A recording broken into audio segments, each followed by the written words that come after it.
चीन में छोटे छोटे बच्चे इन दिनों तेजी से बीमार हो रहे हैं।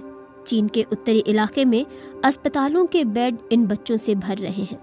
इसकी वजह है वहां बच्चों में फैल रहा निमोनिया। चीन में कोविड को लेकर हटाए गए प्रतिबंध और सर्दी के मौसम को इस बीमारी से जोड़कर देखा जा रहा है।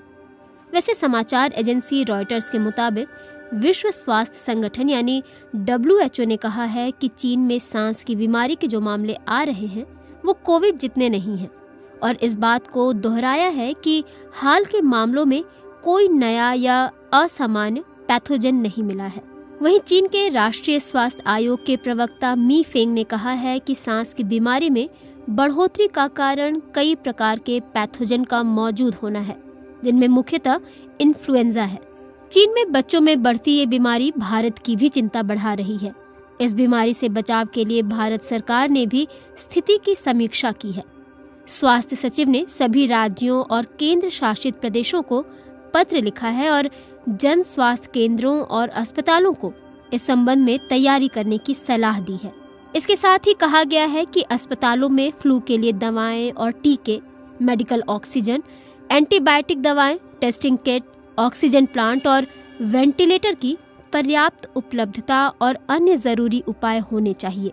दिल्ली स्थित एम्स अस्पताल में प्लमनरी एंड क्रिटिकल केयर और स्लीप मेडिसिन के प्रमुख डॉक्टर अनंत मोहन कहते हैं कि WHO को जो जानकारी चीन से मिली है उससे यही समझा जा सकता है कि जिस सामान्य कीटाणु से खांसी और जुकाम होता है ये भी वही है। ऐसे मामलों की तादाद इसलिए बढ़ रही है क्योंकि टेस्टिंग ज्यादा हो रही है, लेकिन ये कोई नया कीटाणु नहीं है। डॉक्टरों के मुताबिक ये संक्रामक बीमारी है।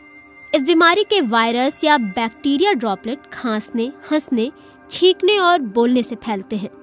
इस बीमारी के लक्षणों की बात करें तो इसमें गला खराब होता है, खांसी आती है, छींक आती है, सांस फूलने लगती है और बुखार भी आता है। डॉक्टरों के मुताबिक ये कई बार अपने आप भी ठीक हो जाता है। इसके लिए कई बार एलर्जी की दवाएं भी दी जाती हैं, लेकिन जब निमोनिया बनने लगता है तो एंटीबायोटिक दवाएं दी जाती हैं। डॉक्टर कहते हैं कि सर्दियों में वैसे भी शरीर की इम्यूनिटी प्रभावित होती है। ऊपर से प्रदूषण का स्तर बढ़ने से इस तरह की बीमारियों का खतरा और बढ़ जाता है। आखिर में इससे बचाव की बात करें तो नियमित तौर पर हाथ अच्छे से साफ करते रहें, खुली हवादार जगह में रहें, खांसते या छींकते समय मुंह को ढक लें और बीमार होने पर मास्क पहन लें और दूसरों से कुछ दूरी बनाकर रहें।